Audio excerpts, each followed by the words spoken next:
Bismillahirrahmanirrahim. Assalamualaikum warahmatullahi ta'ala barakatuh. Alhamdulillah Rabbil Alamin. Wassalatu wassalamu ala syarfil anbiya wal mursalin wa ala alihi wa sahbihi ajma'in. Alhamdulillah.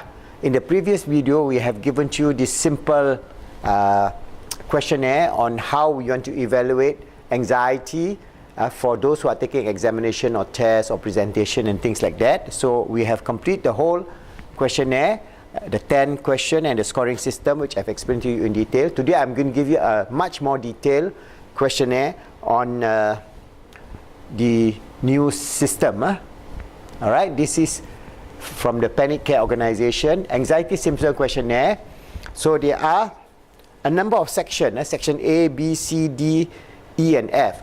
Okay, section A will cover panic disorder, the range of panic disorder.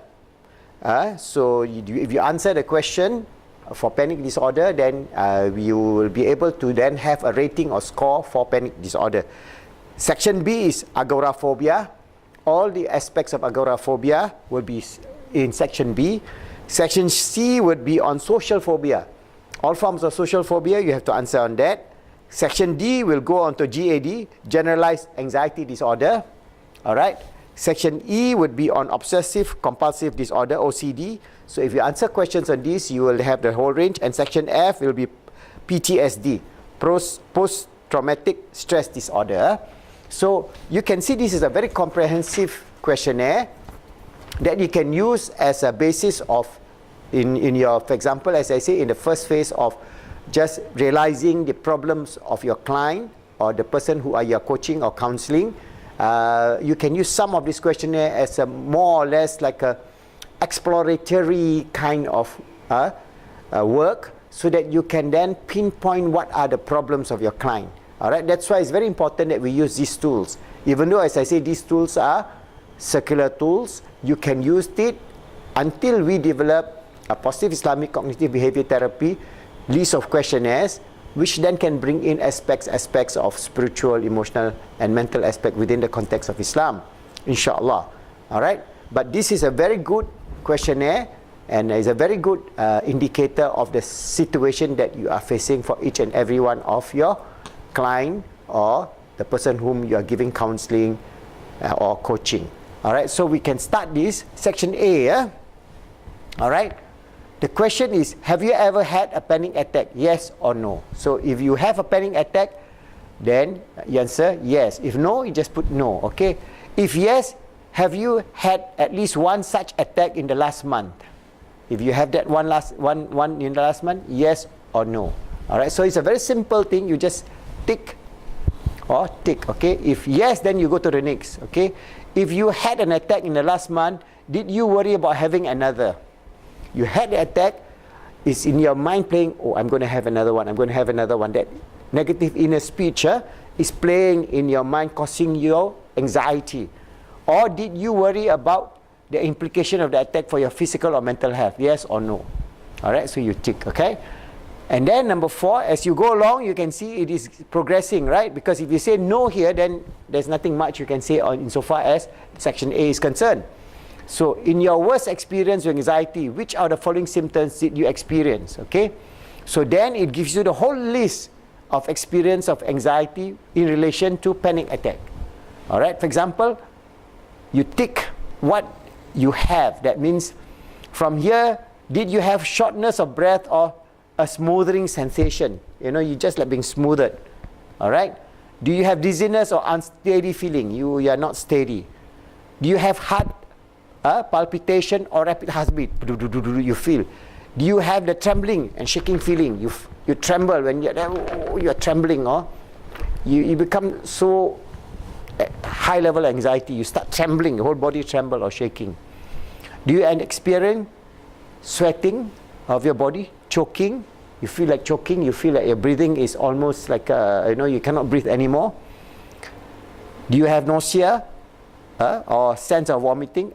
Or abdominal distress, your abdominal feeling like you want to vomit, feeling it is like butterfly and things like that.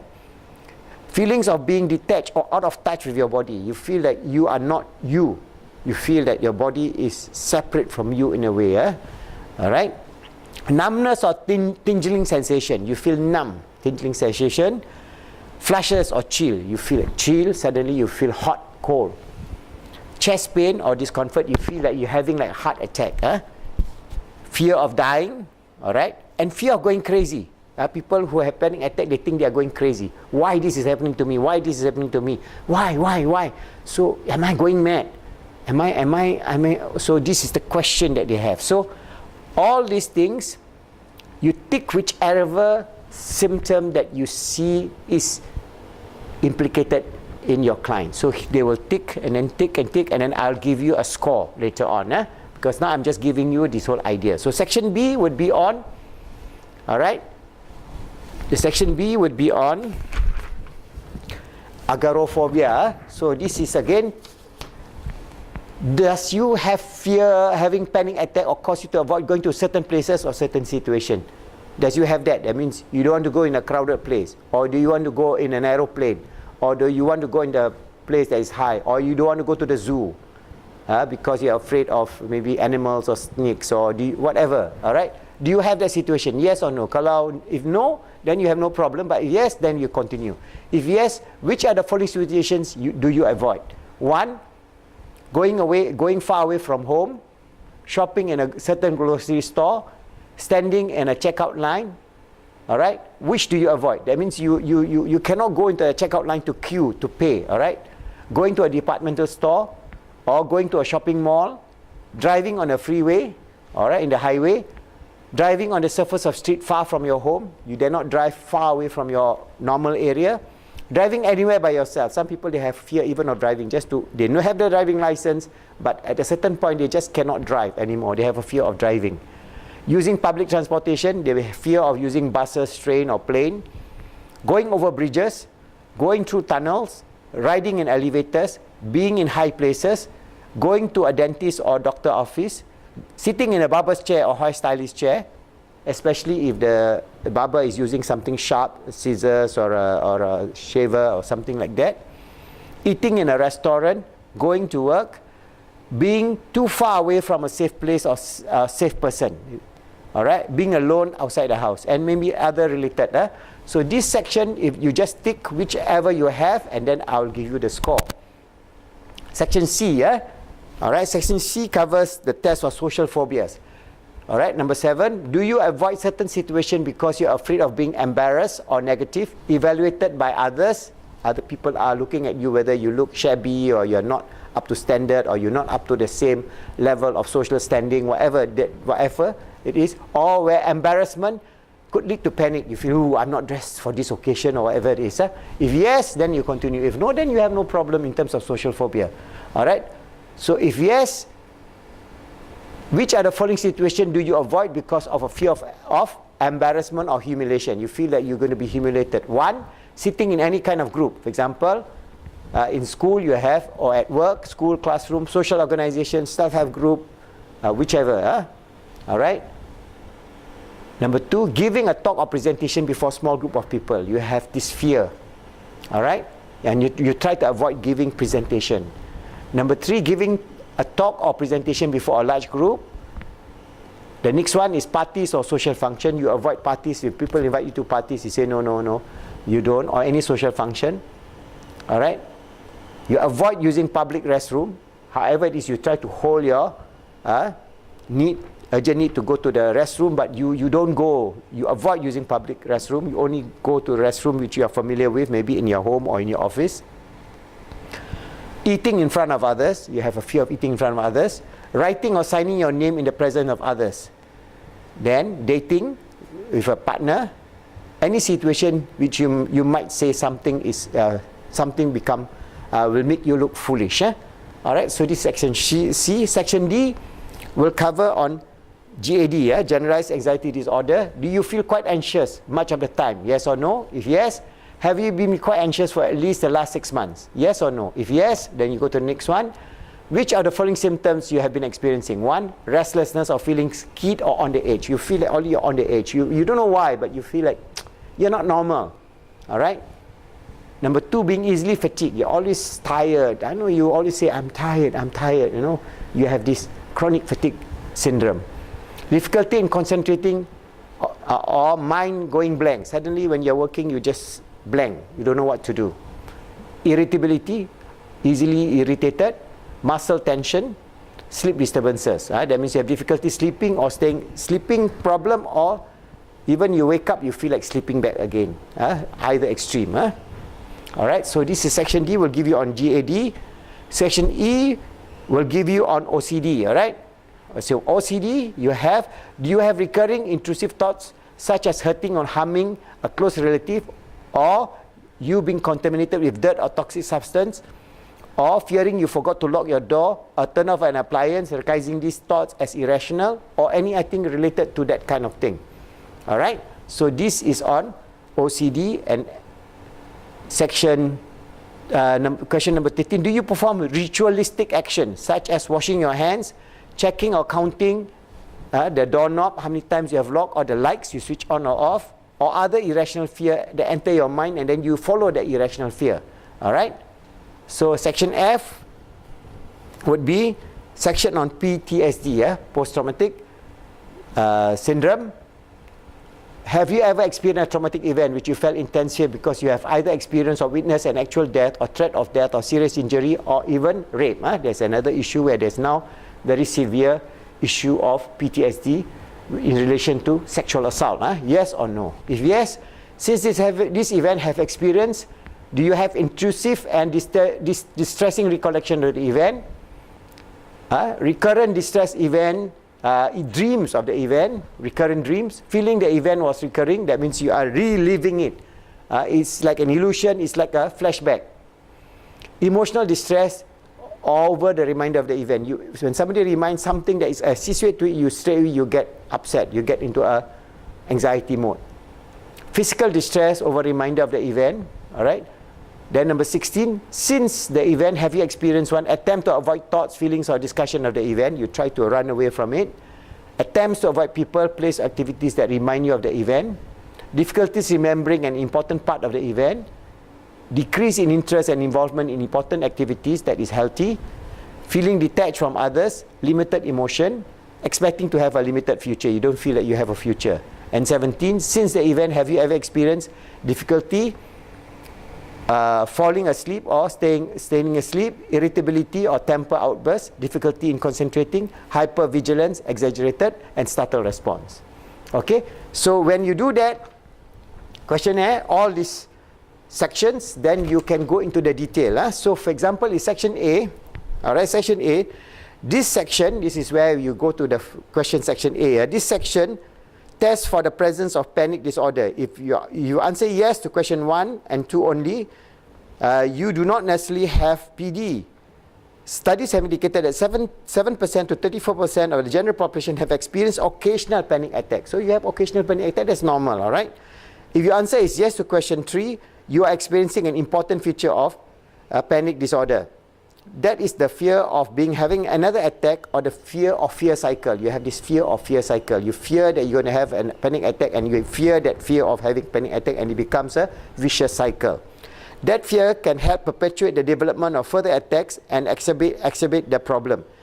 If this fear is causing recurrent attack, you have panic disorder. How do you know if the anxiety symptom you experience constitute a panic disorder? If you experience 4 or more of the symptom of the 4 of the 10 questions, you have panic attack. If you go back to question section A,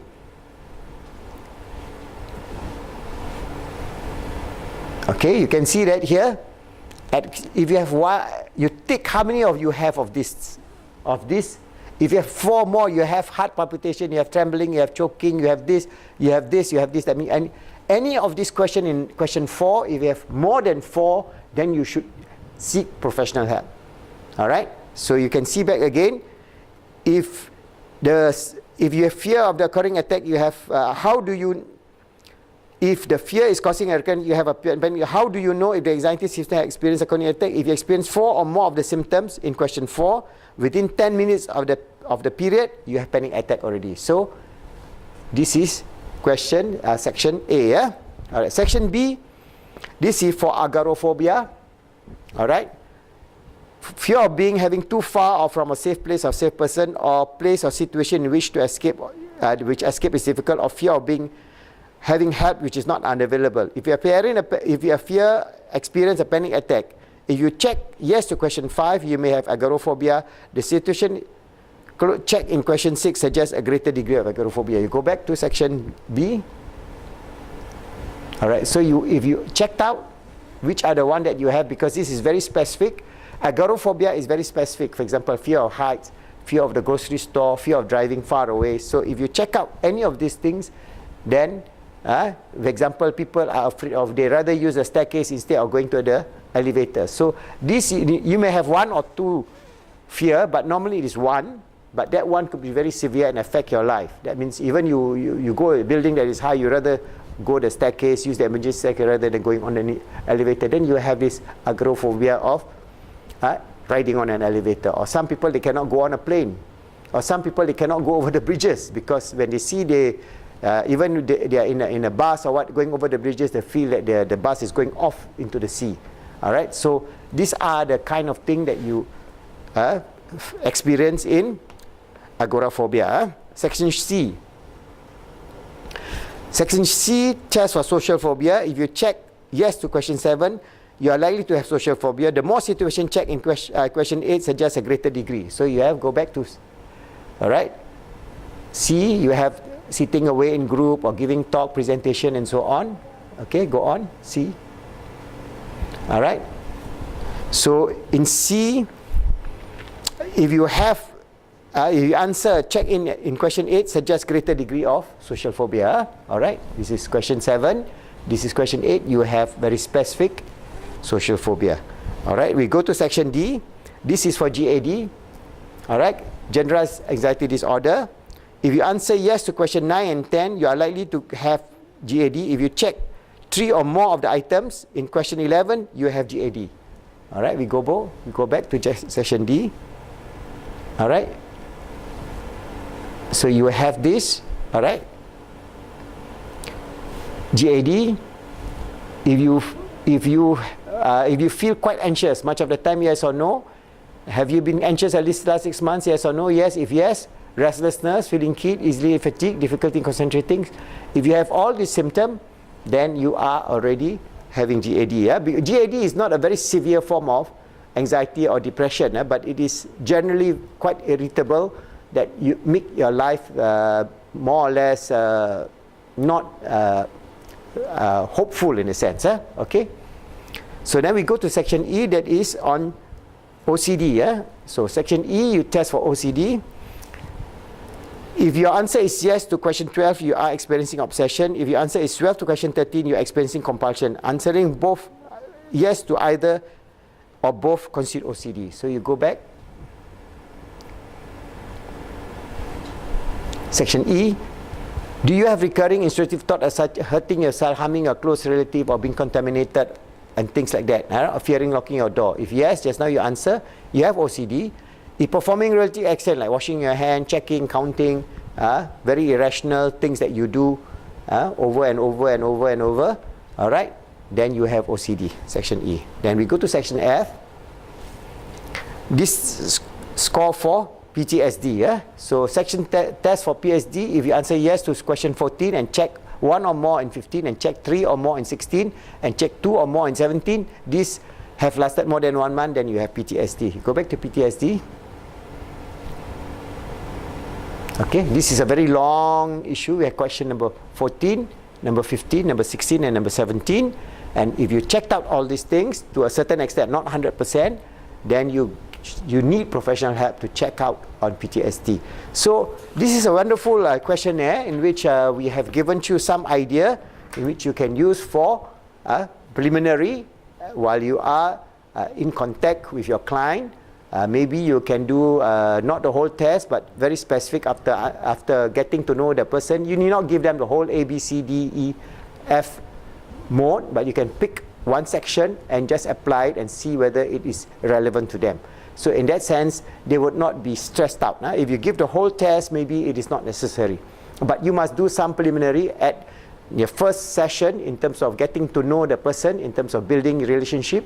In the first R, that is for us to realize what is their situation, what are the kind of things they are facing, and how you can help them. the first R that we mentioned in our approach, the 5R. All right, remember the 5R. So this first R, you can apply this, and then maybe you can do this kind of questionnaire just like with your notebook. You put your notepad, and then you can just ask a question, and then you just tick, and then more or less it becomes a very gentle approach to do a questionnaire without any intrusion and without the client feeling stressed out. Or you want to give a piece of paper and then sit down and then ask them to do it as in your own time while you're out of the room, and then they can tick it out, or before they come and see you while they're sitting in the sofa. You can do in many ways. There are many approaches, inshallah. As we give more and more toolkits, we'll be able to help you out to become a professional in the way of applying positive Islamic cognitive behavior therapy, inshallah, to change our situation, to be a true and sincere servant of Allah, helping ourselves to make ourselves good, helping others to be good, and making the world good, inshallah.